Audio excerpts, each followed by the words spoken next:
Bismillahirrahmanirrahim. Assalamualaikum warahmatullahi wabarakatuh.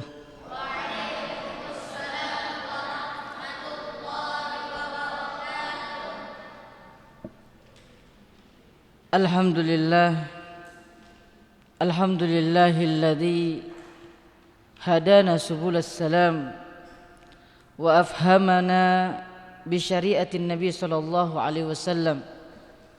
Asyhadu an la ilaha illallah wahdahu la syarika lah dzul jalali wal ikram wa asyhadu anna Muhammadan abduhu wa rasuluh. Allahumma salli wa sallim ala abdika wa rasulika Muhammad wa ala alihi wa ashabihi wa man tabi'ahum bi ihsanin ila yaumiddin. Ikhwani fillah, azzani Allahu wa iyyakum. Qala Allah Ta'ala fi kitabihil karim, a'udzu billahi minasy syaithanir rajim. Ya ayyuhalladzina amanu taqullaha haqqa tuqatih wa la tamutunna illa wa antum muslimun. Ya ayyuhan nasu taqu rabbakumul ladzi khalaqakum min nafsin wahidah wa khalaqa minha zawjaha وبث منهما رجالا كثيرا ونساء واتقوا الله الذي تساءلون به والأرحام إن الله كان عليكم رقيبا يا أيها الذين آمنوا اتقوا الله وقولوا قولا سديدا يصلح لكم أعمالكم ويغفر لكم ذنوبكم ومن يطع الله ورسوله فقد فاز فوزا عظيما فإن أصدق الحديث كتاب الله وخير الهدى هدى نبينا محمد صلى الله عليه وسلم وشر الأمور محدثاتها فإن كل محدثة في الدين بدعة وكل بدعة ضلالة وكل ضلالة في النار. معاشر المسلمين, jamaah pengajian rahimani wa rahimakumullah. Tak bosan-bosannya kita membasahi bibir kita dengan mengucapkan puji syukur kehadirat Allah Subhanahu wa taala atas berbagai nikmat yang Allah Subhanahu wa taala berikan kepada kita, sehingga dengan nikmat tersebut kita sebagai seorang manusia, lebih-lebih sebagai hamba Allah Subhanahu wa taala, melakukan apa yang kita inginkan, mengerjakan apa yang kita kerjakan, itu semua bentuk kenikmatan dari Allah Subhanahu wa taala.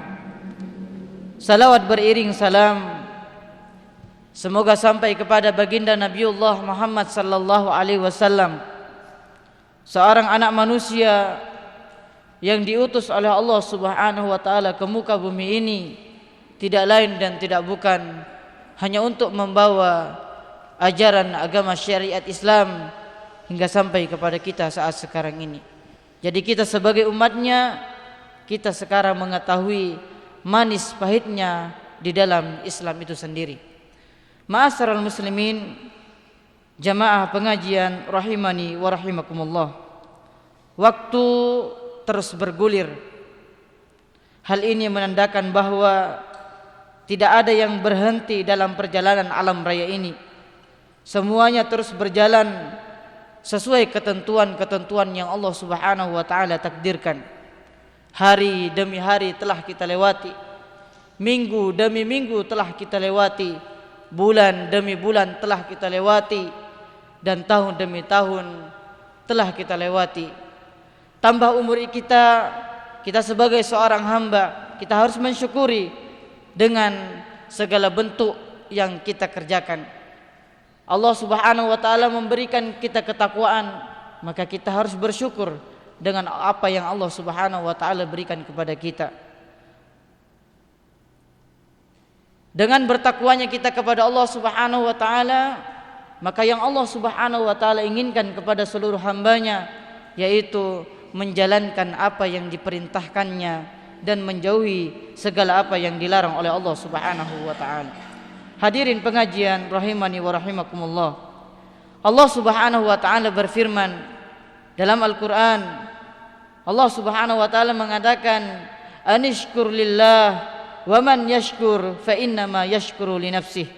Bersyukurlah kepada Allah Subhanahu wa taala, dan barang siapa yang bersyukur maka sesungguhnya ia bersyukur untuk dirinya sendiri. Allah Subhanahu wa taala memerintahkan agar kita semua bersyukur kepadanya. Perintah ini tidak berarti bahwa Allah Subhanahu wa taala membutuhkan ungkapan syukur dari manusia, membutuhkan ungkapan syukur dari makhluknya. Akan tetapi manusia harus sadar diri bahwa segala apa yang diberikan oleh Allah Subhanahu wa taala itu merupakan nikmat, dan kita sebagai seorang hamba harus bersyukur terhadap nikmat tersebut. Berapa kali Allah Subhanahu wa taala menyampaikan kepada kita dalam surat Ibrahim, orang yang bersyukur atas nikmatku, kata Allah Subhanahu wa taala, akan kutambah. La in syakartum la azidannakum. Barang siapa yang bersyukur atas nikmat yang Allah Subhanahu wa taala, Allah akan tambah. Coba bayangkan, Pak. Kita bersyukur atas nikmat yang Allah berikan. La azidannakum, kata Allah Subhanahu wa taala, maka Allah Subhanahu wa taala akan tambah nikmat tersebut. Wala in kafartum, dan barang siapa yang kufur terhadap nikmat Allah, inna azabi lasyadid, kata Allah, maka azabku sangatlah pedih. Jika kita ingkar atas nikmat-nikmatnya, maka Allah Subhanahu wa taala akan memberikan azab yang pedih atau sanksi yang berat. Azab dari Allah Subhanahu wa taala bisa berupa siksaan di neraka kelak, bisa juga berupa guncangan mental yang membuat hidup di dunia ini tidak tenang. Tentunya dapat kita saksikan dan kita rasakan bagaimana orang-orang yang tidak bersyukur kepada Allah Subhanahu wa taala. Mereka mudah merasa iri atas nikmat yang diberikan kepada orang lain, mengeluh dan merasa tak puas dengan apa yang telah ada. Seringkali menghinggapi mereka, dan ini hal seperti ini sudah pasti membuat mereka hidup dalam ketidaktentraman, dalam ketidaktenangan, disebabkan mereka iri dengan kenikmatan yang Allah Subhanahu wa taala berikan kepada orang lain.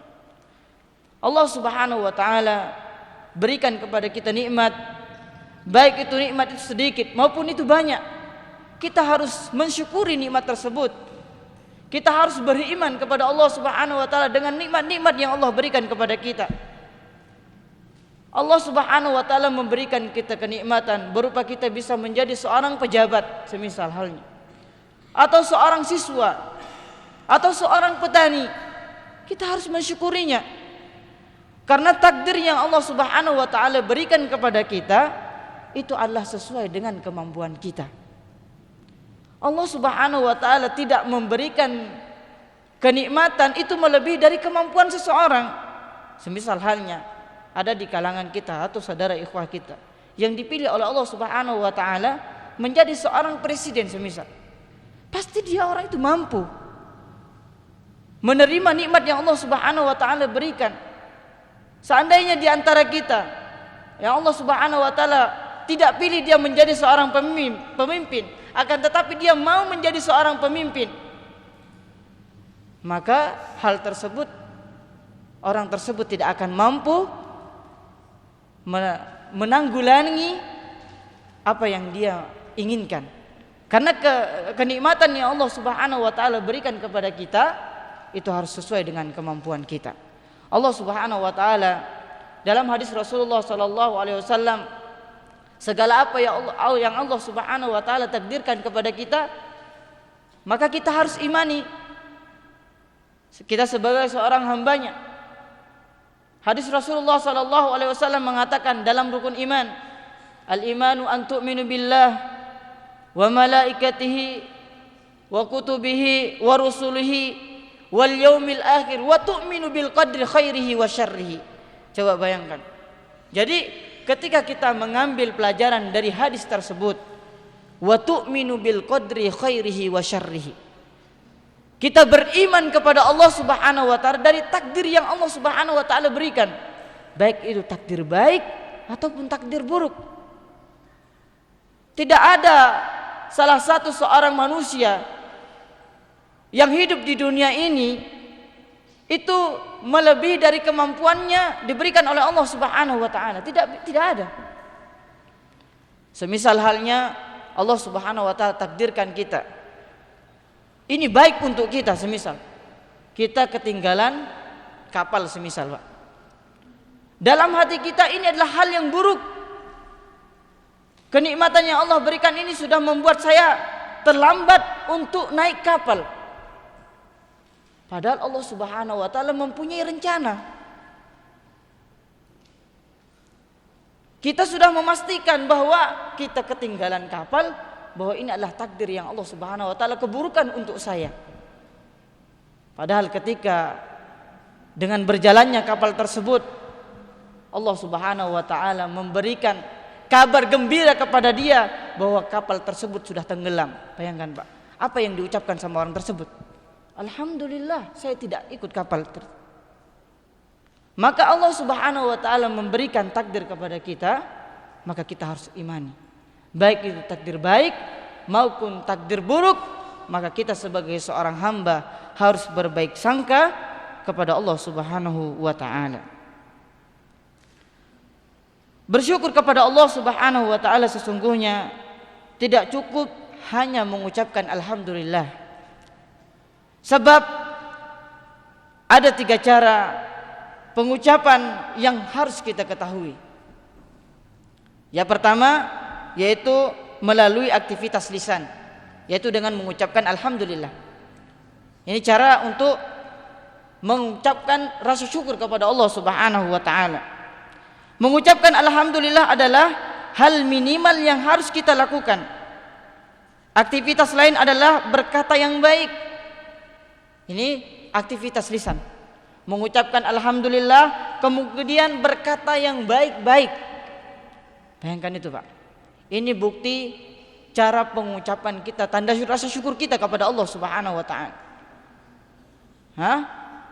Mengucapkan alhamdulillah atau berkata yang baik. Orang yang bersyukur kepada Allah Subhanahu wa taala akan selalu dijaga lisannya dari ucapan-ucapan yang tidak baik. Mereka akan selalu berhati-hati dan berusaha untuk tidak mengatakan sesuatu yang membuat orang lain tersakiti. Bayangkan, Pak, kita sebagai seorang hamba, sebagai seorang manusia, apapun yang keluar dari lisan kita harus yang diperintahkan oleh Rasulullah SAW. Fakul khairan aw liyasmut. Berkatalah yang baik. Kalau kamu tidak bisa berkata yang baik, maka aw liyasmut, lebih baik kau diam. Jadi Rasulullah SAW memerintahkan kepada kita untuk berkata yang baik-baik. Ini tanda cara bersyukur kepada Allah Subhanahu wa taala dengan lisan, berkata yang baik-baik. Jangan malah menyebar fitnah, menjatuhkan orang lain, merasa diri paling besar, kemana-mana rewa-riwi, kemana-mana membawa fitnah. Maka ini tidak diperbolehkan dalam agama kita.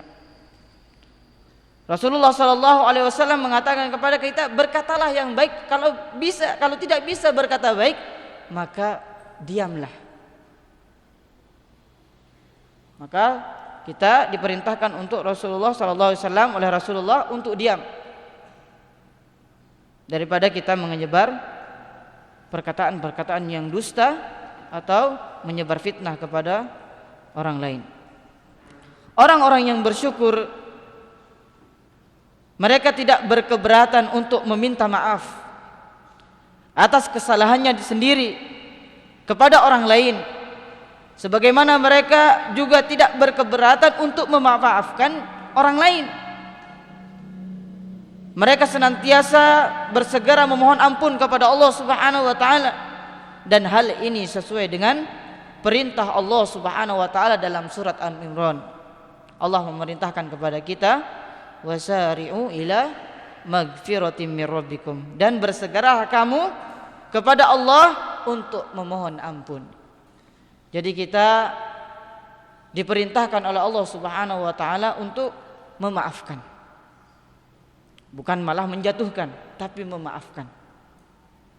Orang yang memaafkan adalah orang yang mematuhi ayat-ayat yang Allah Subhanahu wa taala sampaikan kepada hambanya. Memohon ampun baik kepada Allah Subhanahu wa taala maupun kepada sesama manusia itu memang tidak perlu ditunda-tunda, Pak. Lebih cepat lebih baik. Betapa banyak kerugian yang timbul akibat macetnya hubungan antara silaturahim, antar sesama saudara, kawan dan relasi gara-gara persoalan maaf memaafkan. Bayangkan, Pak. Dakwah kita macet lah istilahnya. Belajar kita macet. Mau menyapa macet. Gara-gara maaf memaafkan saja, Pak. Sulit. Padahal hal yang seperti ini mudah kita ucapkan sebenarnya. Tapi karena hawa nafsu yang tinggi, seakan-akan diri sudah mulai merasa berilmu daripada orang lain. Kau murid saya, masa saya yang harus minta maaf kepada Anda? Padahal tidak ada dalam agama kita memerintahkan yang tua ketika bersalah tetap murid yang meminta maaf. Tidak ada, Pak. Walaupun dia orang tua, walaupun dia seorang anak, ketika dia berbuat salah maka dia harus meminta maaf. Seperti halnya Rasulullah SAW memberikan contoh kepada kita dan para sahabat-sahabatnya. Apa salahnya kita memaafkan orang lain? Tidak ada salahnya. Kemudian cara bersyukur kepada Allah Subhanahu wa taala yang kedua, setelah kita mengetahui cara bersyukur melalui lisan dengan mengucapkan alhamdulillah, kemudian berkata yang baik-baik. Kemudian cara bersyukur yang kedua yaitu melalui aktivitas hati. Dalam aktivitas hati ini, bagaimana mengelola hati menjadi hal sangat penting. Aktivitas hati terkait dengan syukur bisa diwujudkan dalam bentuk perasaan senang, ikhlas dan rela dengan apa yang sudah ada. Jadi orang-orang yang bersyukur tentu lebih mudah mencapai bahagia dalam hidupnya. Apakah mereka termasuk orang-orang yang sukses atau belum sukses? Maka syukur tidak mensyaratkan sukses dalam hidup ini, sebab kenikmatan yang diberikan Allah Subhanahu wa taala kepada manusia takkan pernah bisa terhitung dan takkan pernah tertukar. Manusia takkan pernah mampu menghitung seluruh kenikmatan yang Allah Subhanahu wa taala berikan. Sebagaimana Allah Subhanahu wa taala mengatakan, wa in ta'uddu ni'matallahi la tuhsuha. Dan jika kalian menghitung nikmatku, kata Allah, maka niscaya kalian tidak akan bisa menghitungnya. Itu Allah Subhanahu wa taala mengatakan. Jadi apa yang Allah takdirkan kepada kita, itulah kenikmatan yang Allah berikan kepada kita. Dan kenikmatan kita tidak akan mungkin tertukar dengan kenikmatan orang lain, tidak akan mungkin. Dan kita harus beriman dengan apa yang Allah Subhanahu wa taala tetapkan kepada kita. 4 bulan 10 hari setelah Allah Subhanahu wa taala meniupkan ruh kepada manusia, maka disitulah Allah Subhanahu wa taala menentukan rezeki kita. Coba seandainya rezeki itu diukur dengan waktu, Pak, maka mungkin seluruh dunia ini akan buat warung kopi 24 jam. Tapi tidak. Kenikmatan rezeki Allah Subhanahu wa taala sudah takar. Maka jangan sekali-kali kita ambisi untuk mengejar dunia ini. Di mana logika kita?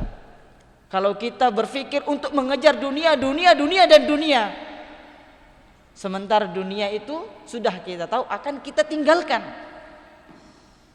Untuk apa kita berbanyak-banyak mengumpulkan harta sampai lupa anak dan keluarga? Padahal tugas kita sebagai seorang pemimpin untuk menyelamatkan mereka.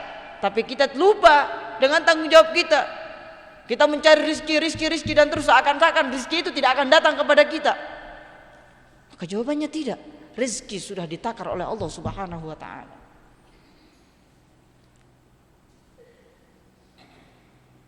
Kira-kira ketika ada pertanyaan kepada kita, berapa sih yang kita inginkan rizki yang Allah Subhanahu wa taala berikan kepada kita? Apakah kita seharusnya mempunyai uang satu gudang gitu?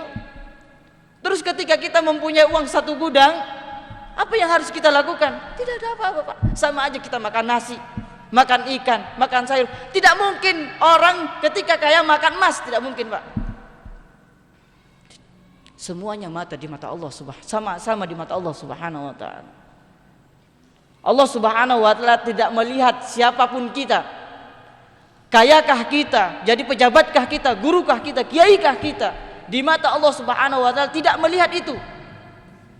Innallaha la yanzuru ila suwarikum wa ajzamikum walakin yanzuru ila qulubikum wa a'malikum, kata Allah. Allah Subhanahu wa taala tidak melihat rupa kita. Anak kecilkah kita? Seorang gurukah kita? Seorang presidenkah kita? Ketika kita melakukan kesalahan, tetap akan dicatat sebagai kesalahan. Tidak mungkin, oh dia seorang pejabat, oh dia seorang presiden, jangan dicatat dulu, jangan dicatat. Tidak mungkin Allah mengatakan seperti itu. Namanya berdosa tetap berdosa. Allah Subhanahu wa taala melihat kita bukan dari wajah-wajah kita, bukan dari kekayaan kita, tahta dan jabatan kita, akan tetapi Allah Subhanahu wa taala walakin yanzuru ila qulubikum wa a'malikum, akan tetapi Allah Subhanahu wa taala melihat kepada hati kita dan amal perbuatan kita.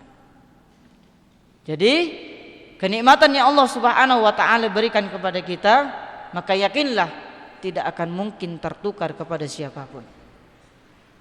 Dan yakin, seyakin-yakinnya. Allah Subhanahu wa taala berkali-kali menyebutkan dalam Al-Qur'an, dalam surat Ar-Rahman, di ayat yang berbeda-beda, Allah mengatakan fabi ayyi ala'i rabbikuma tukadziban. Maka nikmat Tuhanmu yang manakah yang kamu dustakan? Allah Subhanahu wa taala berkali-kali bertanya kepada kita, kira-kira nikmat yang Allah berikan kepada kita mana yang kita dustakan?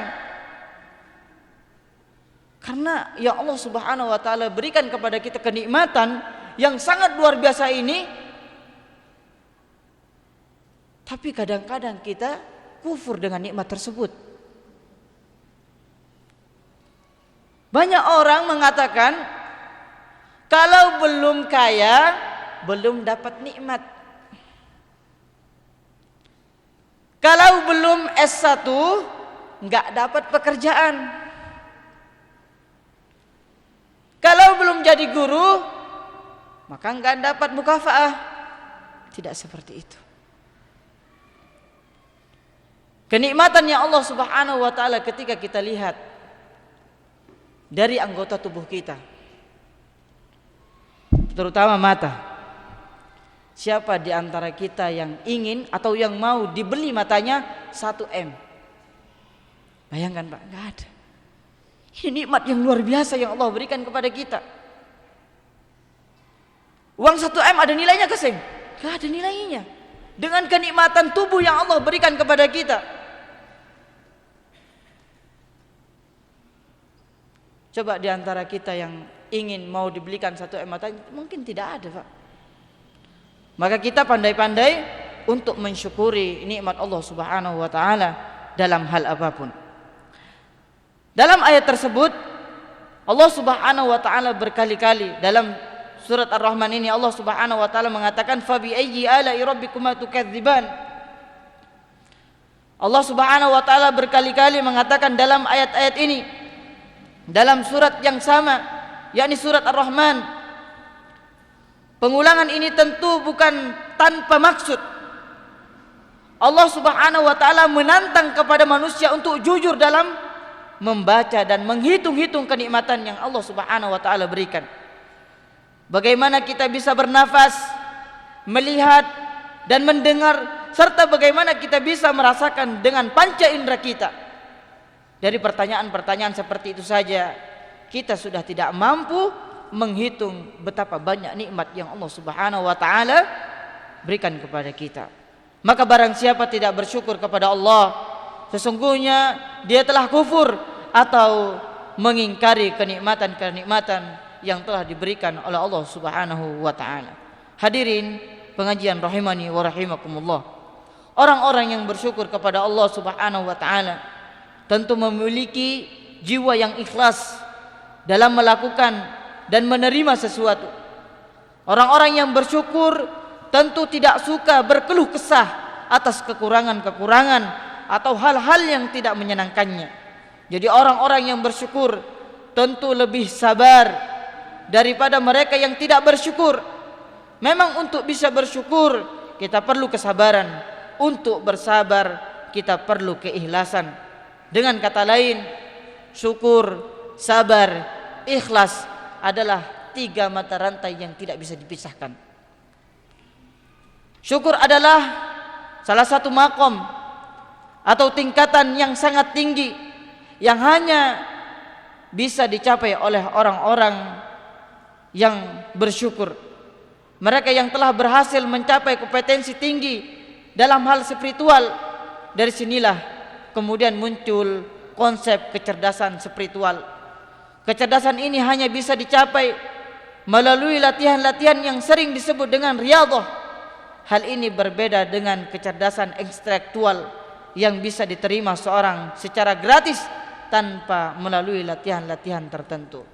Jadi aktivitas hati ini tanda rasa syukur kita kepada Allah Subhanahu wa taala dengan mensyukuri segala bentuk kenikmatan-kenikmatan yang Allah Subhanahu wa taala berikan kepada kita.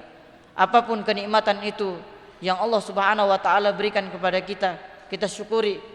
Kita jadi petani, jadi seorang guru, jadi seorang murid, jadi seorang direktur atau jadi apapun, maka kita sebagai seorang hamba harus mensyukuri segala apa yang telah ditakdirkan oleh Allah Subhanahu wa taala.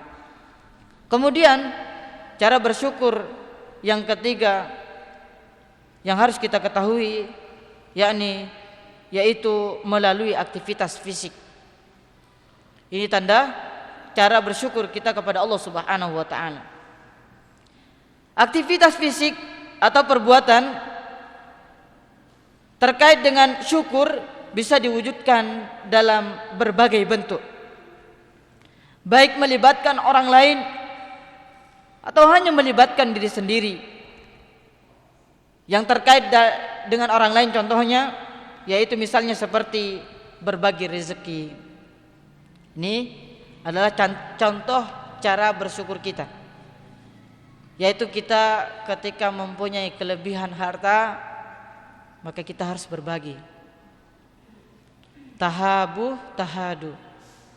Kalau enggak salah hadisnya seperti itu. Saling berbagilah kalian, maka kalian berbagi hadiahlah kalian, maka kalian akan saling mencintai. Kemudian berbagi ilmu pengetahuan, berbagi kegembiraan, senang. Itulah orang Islam, Pak. Berbagi senang, berbagi rezeki, berbagi ketika sedih, dia datang kepada temannya untuk dinasihati. Bagaimana kiranya biar saya senang? Bukan malah sebaliknya, Pak. Orang Islam itu dalam kaidah mengatakan bahwa al-Islam kal bunyan yashuddu ba'duhum ba'dha. Orang Islam itu seperti bangunan yang saling menguatkan, Pak. Ada pelajaran yang kita ambil, agama kita yakni agama Islam itu seperti bangunan yang saling menguatkan. Ketika bangunan itu cacat satu, maka kelihatannya kurang bagus. Ada juga mengatakan bahwa Islam itu seperti tubuh.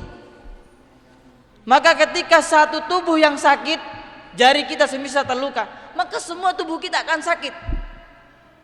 Maka agama kita yakni agama Islam itu seperti yashuddu ba'duhum ba'dha, kata pepatah, seperti bangunan yang saling menguatkan.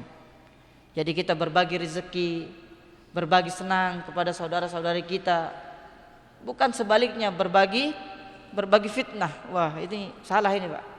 Atau berbagi menggibah orang lain. Maka ini tidak diajarkan dalam agama kita. Ma'asyiral muslimin, jamaah pengajian rahimani wa rahimakumullah. Dalam hidup bermasyarakat kita sering menerima undangan syukuran.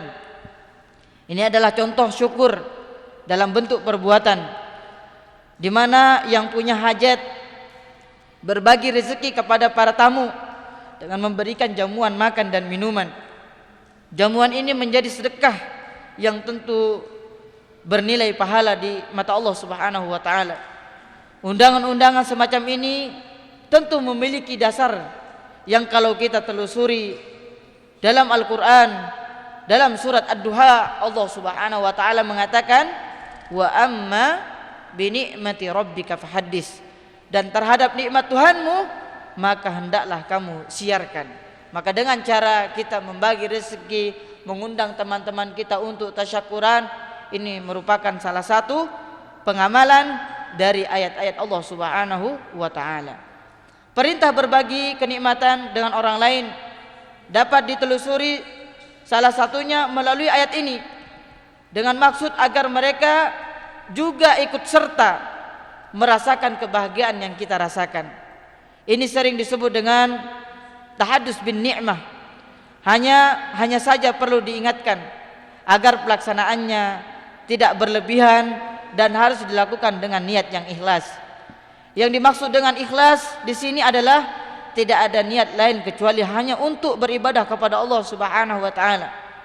Niat-niat lain seperti keinginan untuk pamer atau riya atas apa yang telah dicapai sebagai keberhasilan, maka hal ini harus benar-benar dihindari, sebab riya merupakan akhlak yang tercela yang justru bisa menjerumuskan seseorang hamba ke dalam neraka Allah Subhanahu wa taala. Hadirin pengajian rahimani wa rahimakumullah, sekali lagi bersyukur memang sebuah tingkatan yang sangat tinggi di sisi Allah Subhanahu wa taala. Allah menyukai orang-orang yang senantiasa bersyukur kepadanya. Maka mudah-mudahan kita semua selalu diberinya kemudahan untuk bersyukur kepada Allah Subhanahu wa taala dan dicatat sebagai hamba-hambanya yang bersyukur. Semoga pula kelak di akhirat kita semua akan dikumpulkan dengan para syakirin, para orang-orang yang bersyukur atas nikmat Allah Subhanahu wa taala. Coba bayangkan ketika Rasulullah sallallahu alaihi wasallam ditanya oleh istrinya, "Ya Rasulullah, kenapa Anda melaksanakan salat terus sampai bengkak?" Apa kata Rasulullah sallallahu alaihi wasallam? "Apakah aku tidak menjadi hamba yang bersyukur?" Maka Rasulullah sallallahu alaihi wasallam melakukan salat sampai kakinya bengkak, melakukan ibadah-ibadah yang lain, padahal ini adalah manusia yang dijamin masuk surga, Pak. Tapi karena Rasulullah ingin menjadi hamba yang bersyukur kepada Allah Subhanahu wa taala, maka dia lakukan ibadah tersebut. Maka kita sebagai seorang umatnya, satu demi satu kita mengikuti Rasulullah sallallahu alaihi wasallam. Kita lakukan sunnah-sunnah Rasulullah sallallahu alaihi wasallam sesuai kemampuan kita. Jangan kita paksa-paksakan, dan kemudian segala apa yang diperintahkan oleh Allah Subhanahu wa taala dan Rasulnya, mari kita bersama-sama untuk mengerjakannya. Jangan pernah lalai atau pura-pura lupa.